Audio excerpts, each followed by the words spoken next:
أعوذ بالله من الشيطان الرجيم بسم الله الرحمن الرحيم.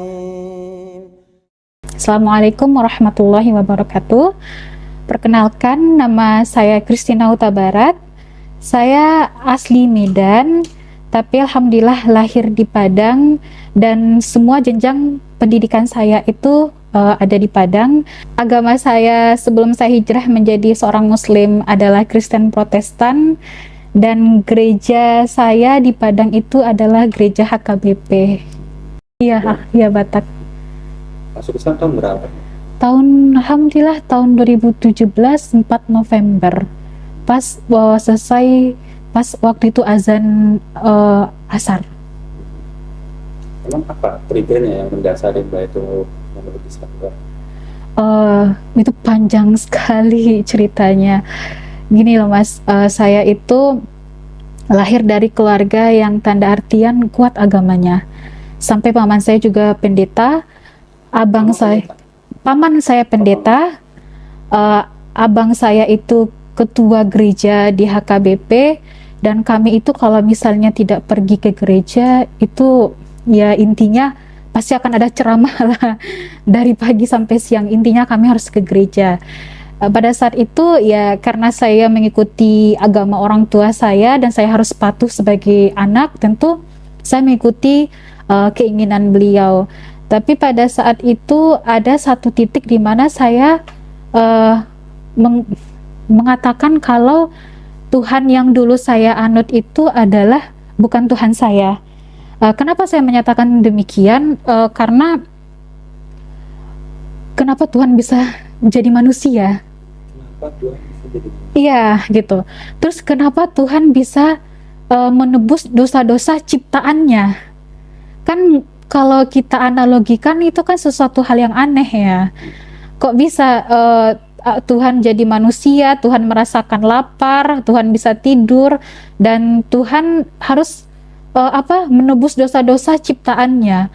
Kalau menurut saya, kalau hakikat hakikat Tuhan itu Tuhan memiliki kuasa, jadi apapun bisa Tuhan lakukan tanpa harus Tuhan harus menebus dosa umat-umatnya, harus turun ke bumi dulu, harus melakukan sesuatu hal-hal yang bisa dikatakan nalar saya tidak mencapai ke sana, tidak bisa mengambil konklusi dari agama saya yang sebelumnya. Saya coba cari agama kayak Katolik, Hindu, Buddha, pokoknya saya nggak mau Islam dulu.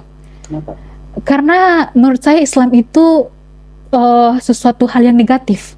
Dari mana tahu ini negatif? Karena dulu itu saya mikirnya memang saya berteman dengan teman-teman saya yang Muslim, tapi karena mungkin konsumsi pemikiran saya ini sesuatu hal yang Islam itu radikal. Doktrin dari mana? Doktrin ya dari media juga, dari internet juga, dan juga dari propaganda media, kan kita kan termakan ya kan Mas. Nah, pemikiran saya Islam itu radikal, Islam itu teroris, dan Islam itu tidak menghargai perempuan. Dari mana? Dari mana? Karena poligami. Itu maaf, karena poligami. Karena kok bisa ya mereka itu mensunahkan laki-laki bisa menikah 1, 2, 3, 4. Tandanya kok perempuan tidak dihargai, sakit loh hati perempuan gitu kan. Itu perspektif saya dulu, perspektif negatif saya tentang Islam. Nah, akhirnya saya cari nih agama-agama Islam itu terakhir. Katolik, nggak bisa. Katolik sama kayak agama saya yang dulu. Kenapa? Menyembah ada patung gitu kan. Apalagi saya waktu itu debat sama paman saya, kan ada di hukum Taurat pertama, kata hukum Taurat pertama itu tidak boleh, intinya tidak ada Tuhan yang ada di langit, di bumi, di air, dan jangan ada yang menyerupai aku, terus jangan ada patung yang menyerupai aku, intinya kayak gitu. Tapi kok di beberapa gereja Katolik sama Kristen Protestan ada patung gitu loh. Tandanya kita udah menyalahkan hukum Taurat yang pertama. Ini logikanya gimana? Menurut saya, pemikiran saya nggak tahu salah atau hanya. Terus udah nggak lari ke Buddha, lari ke Hindu lagi, maaf gitu, makin nggak tahu lagi arahnya, ini Tuhan yang saya sembah ini yang mana, karena banyak Tuhannya. Akhirnya ya udah terpaksa saya ya ke Islam gitu, terpaksa nggak ada lagi gitu. Terpaksa saya ke Islam. Saya nggak mau baca Quran, saya nggak mau dulu baca Quran, saya nggak mau baca arti Qurannya. Jadi saya lihat perbandingan dulu orang-orang yang mualaf. Terus saya dengar pendakwah Yusuf Estes sama Dr. Zakir Naik. Nah, saya tuh dengar di YouTube gitu. Terus saya bilang, kok sama analogi saya? Kok bisa, kok iya ya? Tuhan itu kan satu ya. Tuhan itu intinya kayak gini loh. Tuhan itu atapnya. Atap tentu memerlukan pondasi. Nah, pondasinya itu para malaikatnya, dan yang di bawah pondasi ini yaitu umat-umatnya. Benar, dalam tanda artian kalau melakukan sesuatu tentu harus ada ikatannya, menurut saya seperti itu. Jadi ya ini dong agama yang benar dari perspektif di luar saya mengatakan Islam itu teroris, Islam itu radikal, ini. Apalagi ketika saya membaca semua informasi mengenai Islam itu, kiranya yang saya dapatkan itu adalah oknum. Ya, itu adalah oknum. Dan saya memberikan afirmasi yang positif dalam pemikiran saya, bahwa ada misalnya kriminal nih, dia Kristen misalnya gitu, gak mungkin kita menyalahkan agamanya, tentu kita harus menyalahkan orang dan sifatnya. Begitu pula dengan Islam, kita tidak mungkin mengatakan, oh dia teroris ini karena dia Islam. Kan itu kan sifatnya, orangnya, bukan agamanya, bukan ajarannya. Dan Allah juga mengatakan poligami boleh 1, 2, dan 3. Itu kan ada permasalahannya, ada cakupannya.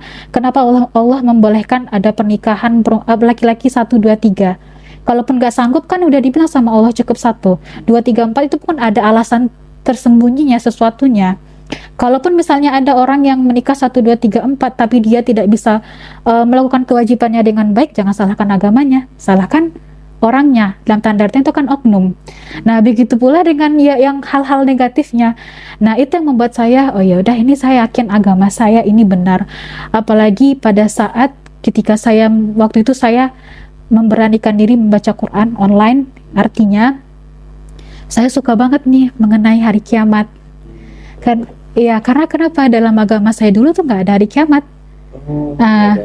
Nggak ada hari pembalasan. Intinya ya kita mau masuk aja, masuk surga aja. Nah, saya mikirnya kayak gini, kalau saya dulu di agama saya, kalau masuk surga ya udah saya nggak usah aja berbuat baik, saya bunuh orang aja, tentu saya udah label masuk surga gitu loh. Itu perspektif saya. Tapi kalau di agama kita yang sekarang kan mana ada. Kamu harus diadili dulu seadil-adilnya, karena kamu gimana caranya bisa masuk surga sedangkan ada orang yang kamu zolimi. Kan intinya seperti itu, harus terbalas dulu keburukanmu, baru kamu akan ditampakkan kebaikanmu yang mana. Kan inti poinnya seperti itu. Nah, akhirnya ya saya baca tentang hari kiamat, saya mikir, iya ya, nggak akan mungkin kita hidup di dunia ini selamanya, dan nggak akan mungkin apa yang kita perbuat, baik kepada orang, baik kepada kedua orang tua, itu tidak dipertanggungjawabkan. Pasti akan dipertanggungjawabkan. Itu pemikiran saya. Terus akhirnya saya baca. Maaf ya mas, saya nangis. Nah, kalau ngomongin alam kubur saya sedih gitu.